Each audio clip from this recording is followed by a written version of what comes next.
একজন মানুষ 1 কোটি টাকার দামের সোনার টোকেন সালফিউরিক অ্যাসিডে ফেলে দিল। ধীরে ধীরে সোনাটা তার উজ্জ্বলতা হারাতে লাগলো, আর শেষে সেটি শুধু একটা নিরর্থক লোহার টুকরোই পরিণত হলো। পাশে দাঁড়ানো এক ধনী যুবক রেগে গিয়ে তার সঙ্গে আসা প্রাচীন জিনিসের বিশেষজ্ঞকে দোষ দিতে লাগলো যে সে তাকে একটা বাজে জিনিস কিনতে দিয়েছিল।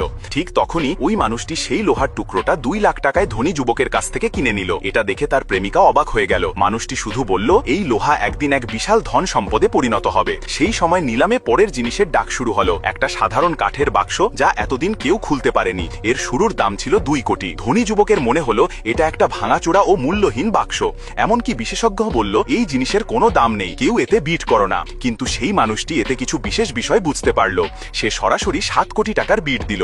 সবাই হাসতে লাগলো। ধনী যুবক বলল, একটা ভাঙা বাক্সে এত টাকা নষ্ট করছে। এমনকি তার প্রেমিকাও ভেবেছিল এটা ভুল সিদ্ধান্ত, কারণ অন্য কেউ তো বিডই করেনি। মানুষটি বাক্সটা কিনে নিল, আর সবাই তাকে নিয়ে হাসতে লাগলো। তখন সে মঞ্চে গিয়ে নিজের সেই লোহার টোকেনটা বাক্সের মধ্যে ফেলল।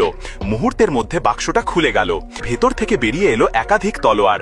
বিশেষজ্ঞ একটাকে পরীক্ষা করে বলল, এগুলো প্রাচীন সম্রাটদের তলোয়ার, প্রতিটার দাম প্রায় 200 কোটি টাকা। সবাই হতবাক হয়ে গেল। এমন সময় নিলামে আরেকটা জিনিসের ডাক শুরু হলো, একটা ঘোড়ার মূর্তি। এটিই ছিল সেই জিনিস যার জন্য লোকটি অনেক দিন ধরে অপেক্ষা করছিল। সে সঙ্গে সঙ্গে 60 কোটি টাকার বিট দিল। ধনী যুবক ভাবল এটা ভালো ডিল, তাই সে 80 কোটি টাকার বিট দিল। দুজনের মধ্যে প্রতিযোগিতা চলতেই থাকলো, কিন্তু হঠাৎ মানুষটি বিট দেওয়া বন্ধ করে দিল। ধনী যুবকের মনে সন্দেহ জাগলো, হয়তো এটা কোনো দামি জিনিস নয়। সে লোকটাকে বিদ্রুপ করে বলল, তোমার সাহস নেই আর দাম বাড়ানোর। তখন সেই মানুষটি উঠে দাঁড়ালো আর চিৎকার করে বলল, 200 বিলিয়ন টাকার বিট। সে সেই ঘোড়ার মূর্তিটা কিনে নিল। ধনী যুবক আবার হাসতে লাগলো। ও 200 বিলিয়ন এক নকল জিনিসে খরচ করে ফেলেছে।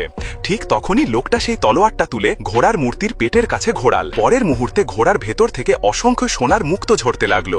বিশেষজ্ঞ ভালো করে দেখল, প্রতিটি মুক্তোর ওপর অদ্ভুত নকশা খোদাই করা, আর প্রতিটি মুক্তোর দাম ছিল অকল্পনীয়।